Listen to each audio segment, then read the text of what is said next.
సమావేశానికి హాజరైనటువంటి ఈ మహాత్ములందరికీ రెండు చేతులతో నమస్కరిస్తున్నాను. ఎందుకంటే ఒక మనిషిని గురించి మాట్లాడచ్చు, 4 మాటలు ఉంటాయి. ఒక మహానుభావుని గురించి మాట్లాడాలంటే ఒక 10 మాటలు ఉంటాయి.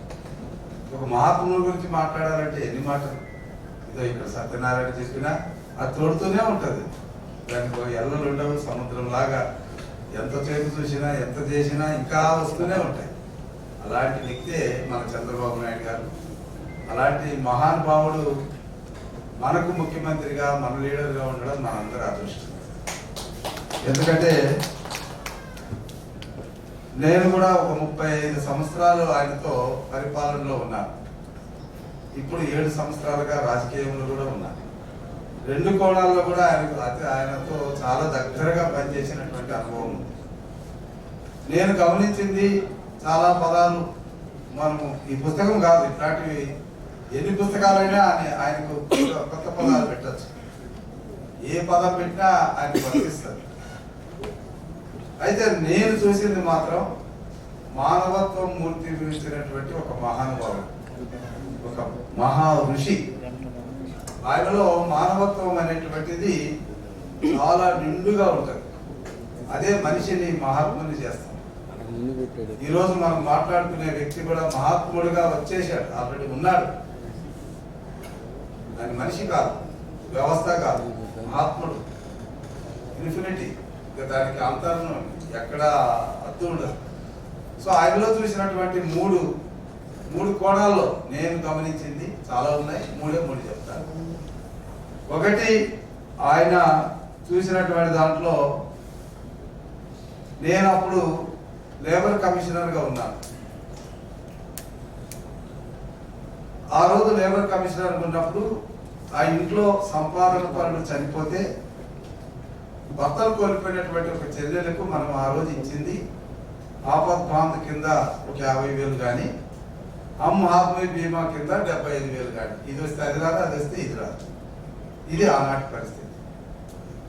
ఆయన ఐఏఎస్ ఆఫీసర్లు చాలా మంది ఉన్నారు, సత్యనారాయణ గారు కూడా ఉన్నారు.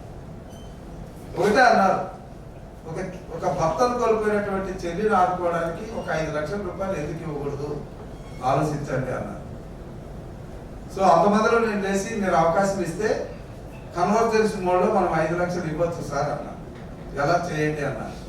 సెంట్రల్ స్కీమ్స్, స్టేట్ స్కీమ్స్, మీరు కాస్త కొద్దిగా ఎక్కువ డబ్బు ఇచ్చేసి ఇన్సూరెన్స్ చేస్తే 5 లక్షల రూపాయలు ఇవ్వచ్చు అంటే అలా వచ్చిందే చంద్రన్న బీమా. అలా వచ్చిందే చంద్రన్న బీమా. అలాగే నేను పంచాయతీరాజ్ కమిషనర్ ఉన్నప్పుడు లోకేష్ బాబు గారు మంత్రి, ఆయన చీఫ్ మినిస్టర్. నాకు కొద్దిగా చొరవ ఎక్కువ. ఏదైనా నా మనసులో ఉన్నది నేను ఆయనతో చెప్పేసే గుణం ఉంది. సార్, పల్లెల్లో ఇంతవరకు స్వతంత్రం వచ్చి 70 సంవత్సరాలు అయినా కూడా ఇప్పటికీ బురదలో నడిచేటటువంటి సంస్కృతి ఉంది. అక్కడ పరిస్థితులు అలా ఉన్నాయి. పిల్లలు బడికి వెళ్ళాలంటే జారిపోయి ఇంటికి వెళ్ళిపోయిన పరిస్థితులు, స్కూల్ కూడా వెళ్ళారు. ఆడపిల్లలు అయితే బయటకు కూడా రారు.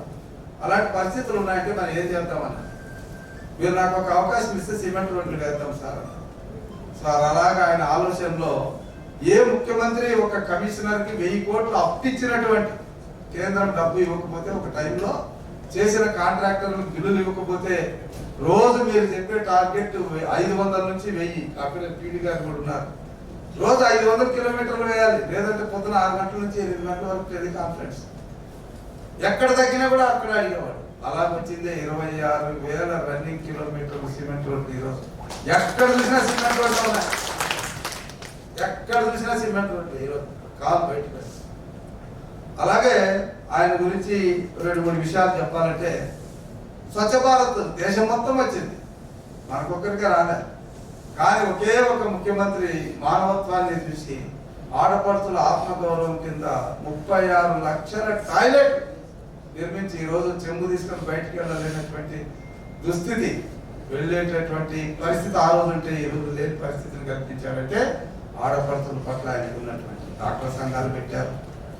మరి ఎన్టీ రామారావు గారు ఇచ్చిన ఆస్తి హక్కును కొనసాగిస్తున్నది. ఇవన్నీ పక్కన పెడితే ఆడపడుతుల ఆత్మగౌరవాన్ని కాపాడుకోవడానికి ఈరోజు టాయిలెట్ నిర్మించినటువంటి మహాత్ముడు. దేశానికి అనేక అంశాలు పరిచయం చేశారు. నదుల అనుసంధానం కూడా ఆయన చెప్పిందే. ఈరోజు లివర్ రింకింగ్ అని మాట్లాడుతున్నారు. కాబట్టి ప్రపంచానికి అనేక కోణాల్లో ఆయన ఆదర్శప్రాయుడయ్యారు.